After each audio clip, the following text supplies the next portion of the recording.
அனைவருக்கும் வணக்கம். இன்னைக்கு நம்ம பார்க்கக்கூடிய தலைப்பு அப்படின்னு பார்த்தீங்கன்னா, நாம் தமிழர் கட்சியினுடைய தனிப்பட்ட செயல்பாடு. அதாவது விழிப்பு தான் விடுதலையின் முதல் படி. இது ஒவ்வொரு தடவையும் நான் ஏன் சொல்றேன் அப்படின்னா, விழிப்பு என்பது வாழ்க்கையில மனுஷனுக்கு ரொம்ப ரொம்ப அவசியம். அதாவது எச்சரிக்கை. ஒரு எச்சரிக்கை வரும்போது அதை கண்டு நீ முழிச்சுக்கணும். இப்ப தமிழ்நாட்டில் நடந்துகிட்டு இருக்கிற அரசியல் அப்படின்னு பார்த்தீங்கன்னா, திராவிட முன்னேற்ற கழகம், அண்ணா திராவிட முன்னேற்ற கழகம், பாரதிய ஜனதா கட்சி, காங்கிரஸ், பாமக, தேமுதிக, அப்புறம் வந்து பாத்தீங்கன்னா விடுதலை சிறுத்தைகள், அப்புறம் தமிழக வெற்றி கழகம், இன்னும் பல கட்சிகள் எல்லாமே ஒரே பாதையில தான் பயணிக்காங்க. அவங்கெல்லாம் ஒரே குட்டையில ஊறின மட்டைங்க. ஒரே குட்டையில ஊறின மட்டைங்க. உறவுகளே ஒன்று தெரிஞ்சுக்கோங்க. நான் இந்த இந்த இந்த ஒரு கருத்தை அடிக்கடி உங்கள்கிட்ட சொல்லுவேன். உங்க குழந்தைகள் சுத்தி 2 நல்லவங்களையும் நேர்மையானவங்களையும் உருவாக்கி கொடுங்க. குறைஞ்சபட்சம் உருவாக்கி கொடுங்க. அப்படி பார்க்க போனா நீங்க உங்க குழந்தைகள் சுத்தி நல்லவர்களையோ நேர்மையானவர்களையோ உருவாக்கி விடவே இல்லை. இதை ஆணித்தரமா சொல்ல முடியும். ஆணித்தரமா சொல்ல முடியும். இதெல்லாம் இந்த நல்லவங்க நேர்மையானவங்க அப்படிங்கிற வார்த்தைன்னு பாத்தீங்கன்னா, உண்மை நேர்மைன்ற பாத்தீங்கன்னா நாம் தமிழர் கட்சியில மட்டும்தான் இருக்கு, வேற எங்கேயுமே இருக்காது. ஐயா நம்மளுடைய பெரிய தகப்பன் நம்மாழ்வார் அடிக்கடி சொல்லுவாரு, எப்பவுமே இயற்கையோட சார்ந்து போகணும். இயற்கையை மீறினது இந்த உலகத்துல எதுவுமே கிடையாது அப்படிம்பாரு. அதே மாதிரி நீங்க எல்லாருமே கொஞ்சம் விழிச்சுக்கோங்க. இப்ப என்னன்னு பாத்தீங்கன்னா, தமிழ்நாட்டுல இந்த மண்ணையும் இந்த மக்களையும் அப்புறமா நம்மளுடைய மொழி இனம் இதெல்லாம் காக்கிறதுக்கு இருக்கக்கூடிய ஒரே கட்சின்னு பாத்தீங்கன்னா நாம் தமிழர் கட்சி மட்டும்தான். வேற யாருமே இங்க கிடையாது. வருங்காலத்துல உங்க பிள்ளைகள் நீங்க நல்லா வாழணும் அப்படின்னு நினைச்சீங்கன்னா கொஞ்சம் மாத்தி யோசிங்க. குறிப்பா இன்னைக்கு தமிழ்நாட்டுல தமிழர்களுக்கு வேலை வாய்ப்பு கிடையாது. அதுதான் உண்மை, யதார்த்தம். இதை நீங்க புரிஞ்சுக்க நினைக்கிறேன். அப்புறம் பாத்தீங்கன்னா 2010 இருந்து 2026 வரைக்கும் இன்னைக்கு வரைக்கும் எந்த விதமான சமரசமும் இல்லாமல் தனித்தே நிற்கக்கூடிய ஒரே கட்சி நாம் தமிழர் கட்சி மட்டும்தான். இதை நீங்க உட்கார்ந்து உங்க குடும்பத்தோட ஆராய்ஞ்சு பாருங்க. உங்களுக்கு ஏன் இது நடக்குது அப்படிங்கிறது தெரியும். ஏன்னா இன்னைக்கு இந்த சமூகம், குறிப்பாக தமிழ்நாடே ஒரு குற்ற சமூகமாக மாறி போச்சு. எதை பத்தியும் கவலை இல்லை, எல்லாமே தன்னலம். இங்க பொது நலம்ங்கிற பேச்சுக்கே இடம் கிடையாது. ஆனா இது இத்தனையும் தாண்டி ஒரு கட்சி இந்த மண்ணுல கொஞ்சம் கொஞ்சமா வளர்ந்து வருது அப்படின்னா அது நாம் தமிழர் கட்சி மட்டும்தான். நீங்க நல்லா உள்வாங்கணும். இப்போ மற்ற கட்சிகள் எல்லாமே பல கூட்டணிகள், அதாவது பன்னி மாதிரிங்க. இந்த பன்னி கூட்டம் வரும்ல, பன்னி கூட்டம், அந்த மாதிரி பல பன்னிகள் சேர்ந்து இந்த நாட்டையும் இந்த மண்ணையும் இந்த மக்களையும் நாசப்படுத்திட்டு இருக்காங்க.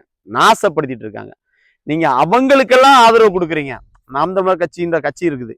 ஒரே ஒரு தடவை அவங்களுடைய கொள்கைகளை பார்த்து, அவங்களுடைய கோட்பாடை பார்த்து, உங்களுடைய வாக்குகளை ஒரே ஒரு தடவை அவங்களுக்கு அழிச்சு பாருங்க, வாய்ப்பு கொடுங்க. அப்புறம் தப்பு பண்ணா தூக்கி தூர போட்டுருங்க, குப்பையில போடுங்க, தப்பே கிடையாது. ஆனா நீங்க இன்னொன்னு தெரியுமா, நாம் தமிழர் கட்சி என்பது அது ஒரு கட்சி அல்ல. நாம் தமிழர் என்பது தமிழர் இனத்தின் மாபெரும் அடையாளம்.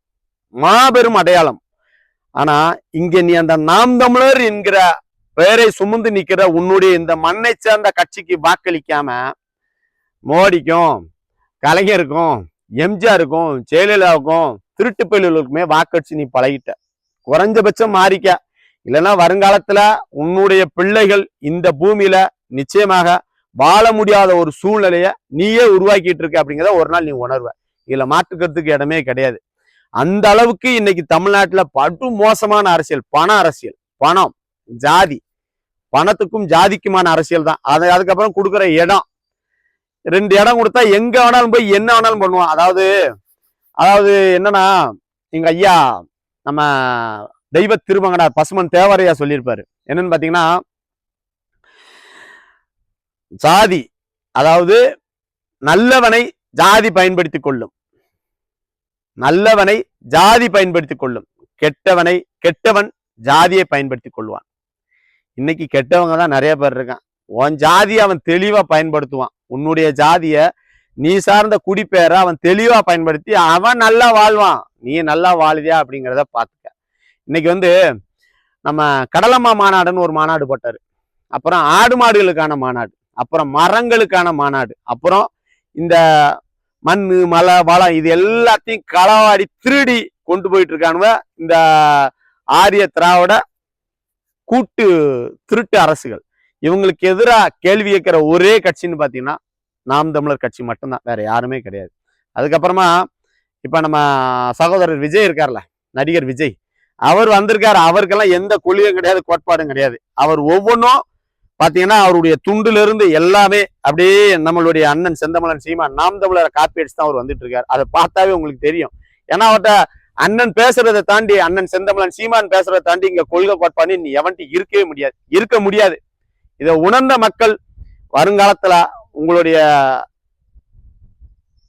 அதிகாரம் மிகுந்த வாக்கு, அதாவது அரசியல் என்பது மிக மிக அதிகாரமானது. அரசியல் வலிமை என்பது மிக மிக அதிகாரமிக்கது. அதை நீ சரியானவங்க கையில கொடுத்தோம்னா உன்னுடைய பிள்ளை நல்லா இருக்கும்.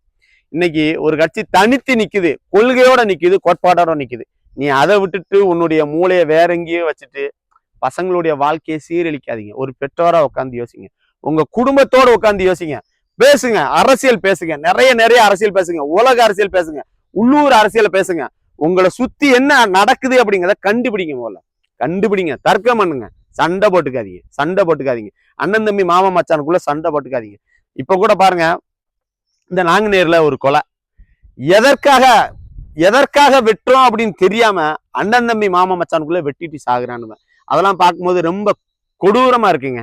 அதுக்கப்புறம் பாத்தீங்கன்னா நம்மளுடைய பக்கத்துல ஈரான், அமெரிக்கா, இஸ்ரேல் அங்க நடக்கிற கொடுமைகள் எல்லாம் பாத்தீங்கன்னா நம்ம பரவாயில்ல, கொஞ்சம் நிம்மதியா வாழ்ந்துட்டு இருக்கோம். இதுல 2 நாடுகளும் சண்டை போட்டுக்காம அந்த போரை விட்டுட்டு ஒருத்தருக்கு ஒருத்தர் சமாதானமா போய் 2 பேரும் நல்லா இருக்கணும் அப்படின்னு என்னுடைய முப்பாட்டன் இறைவனன், என்னுடைய முப்பாட்டனாகிய முருகனை நான் வேண்டிக்கிறேன்.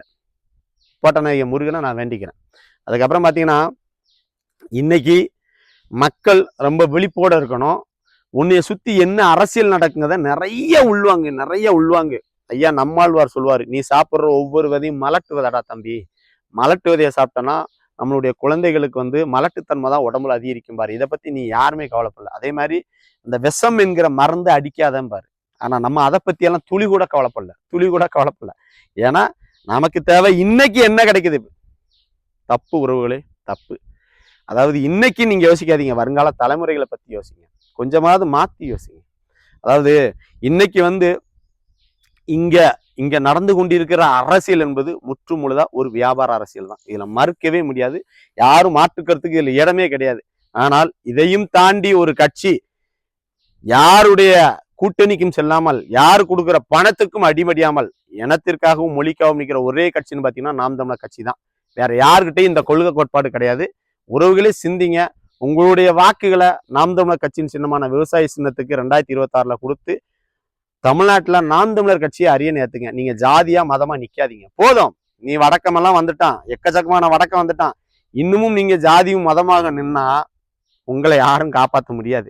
நீங்க அடிதான் வாங்குவீங்க. இதுல மாற்றுக்கிறதுக்கு இடமே கிடையாது. தனித்தனியா நிக்காதீங்க, ஒற்றுமையா நில்லுங்க. அனைத்து மக்களுக்கும் ஒரு வேண்டுகோள் என்னன்னா, நீங்க நல்ல உணவை சாப்பிட்டு நோய் நொடியின்றி வாழ என்னுடைய முப்பாட்டன் இறைவனை மீண்டும் வேண்டி விரும்பி கேட்டுக்கொள்கிறேன். நன்றி, வணக்கம்.